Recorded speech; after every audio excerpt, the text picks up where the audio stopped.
जादुई दलिये की हांडी एक समय की बात है। हरी भरी पहाड़ियों और चमकती हुई नदियों के बीच एक खुशहाल छोटा सा कस्बा था, जहां मियां नाम की एक जिज्ञासु लड़की रहती थी। मियां को अपनी मां के साथ उनके गर्म और स्नेह से भरे रसोई घर में मदद करना बहुत अच्छा लगता था, खासकर ठंडी सुबहों में जब ताजे दलिये की खुशबू पूरे घर में फैल जाती थी। लेकिन जितनी भी मेहनत करती, मियां कभी इतना दलिया नहीं बना पाती थी कि अपने भूखे दोस्तों के साथ बांट सके, जो अक्सर उसके घर आ जाया करते थे। एक दिन हल्की धूप वाली सुबह थी। सूरज बादलों के पीछे से झांक रहा था। मियाँ जंगल में जंगली बेरी फल तोड़ने निकली। एक घुमावदार पगडंडी पर चलते हुए उसे एक मीठी सी गुनगुनाहट सुनाई दी। जिज्ञासा के कारण वह उस आवाज के पीछे रही और देखा कि एक बुजुर्ग औरत एक पत्थरीली चट्टान पर बैठी थी और एक छोटी सी हांडी में आग पर कुछ पका रही थी। उस बुजुर्ग औरत की आंखों में दया और प्यार की चमक थी और उसने मियाँ को अपने पास बुलाया। क्या तुम दलिया खाना चाहोगी, प्यारी बच्ची? उस औरत ने पूछा और मियाँ को एक भाप उठाता कटोरा दिया। दलिया सूरज की किरणों और शहद जैसा स्वाद लिए हुए था और मियाँ खुशी से मुस्कुरा उठी। धन्यवाद अम्मा, काश मैं ऐसा दलिया सबको खिला पाती, मियाँ ने दुखी होकर कहा। बुजुर्ग औरत मुस्कुराई। तुम जैसी दयालु बच्ची को थोड़ी जादुई मदद मिलनी ही चाहिए।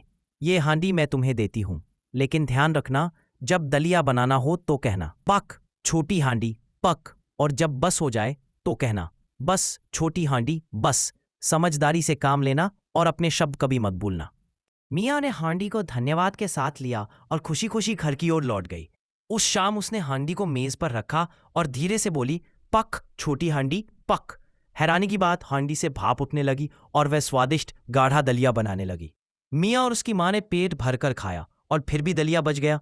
मियाँ ने जादुई शब्द याद किए और बोली, बस छोटी हांडी बस। तुरंत ही हांडी रुक गई।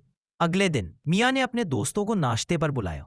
उसने उन्हें जादुई हांडी दिखाई और उसके रहस्यमय शब्द बताए। सभी खुश हो गए जब हांडी कटोरा दर कटोरा दलिया उगलने लगी और पूरा घर हंसी से गूंज उठा। जल्द ही जादुई हांडी की खबर पूरे कस्बे में फैल गई। लोग मियाँ के दरवाजे पर आने लगे, बस एक छोटा सा चखने के लिए। मियाँ ने किसी को भी खाली हाथ नहीं लौटाया। वो सबके लिए दलिया बनाती और हर बार ध्यान से हांडी को रोक देती। एक दिन दोपहर को जब मियाँ बेरी तोड़ने गई हुई थी, उसकी माँ ने सोचा कि वह एक पड़ोसी के लिए दलिया बना दे। उसने हांडी को शुरू करने वाले शब्द तो याद रखे थे, पक छोटी हांडी पक, लेकिन जब हांडी दलिये से भर गई, वो उसे रोकने वाले शब्द बोल गई। हांडी उबलती रही। दलिया मेज से गिरता हुआ फर्श पर फैलने लगा, फिर दरवाजे से बाहर बहने लगा। पड़ोसी मदद को आए, मगर किसी को भी जादुई शब्द याद नहीं थे। जल्द ही पूरी गली दलिये से भर गई। जब मियाँ वापस आई, उसने देखा कि बच्चे दलिये की नदी में खेल रहे हैं और हंसी से लोटपोट हो रहे हैं। उसने तुरंत पुकारा, बस छोटी हांडी बस, और हांडी शांत हो गई। सबने तालियां बजाईं, अपने चेहरे से दलिया साफ किया और इस स्वादिष्ट मुसीबत पर खूब हंसे। मियाँ की माँ ने उसे गले लगाया और वादा किया कि आगे से वह हमेशा ध्यान से निर्देश सुनेगी। उस दिन के बाद मियाँ और उसकी माँ ने अपनी जादुई हांडी से पूरे कस्बे को दलिया खिलाना शुरू कर दिया और सबको ये सिखाया कि दया, सही समय पर बोले गए शब्द और एक दूसरे की मदद करना कितना जरूरी है। और जब भी वे साथ में दलिया पकाती, उनके रसोई घर में सिर्फ दलिये की नहीं, बल्कि हंसी, प्यार और जादू की खुशबू भी महकती थी, जो सबके दिलों को गरमा देती।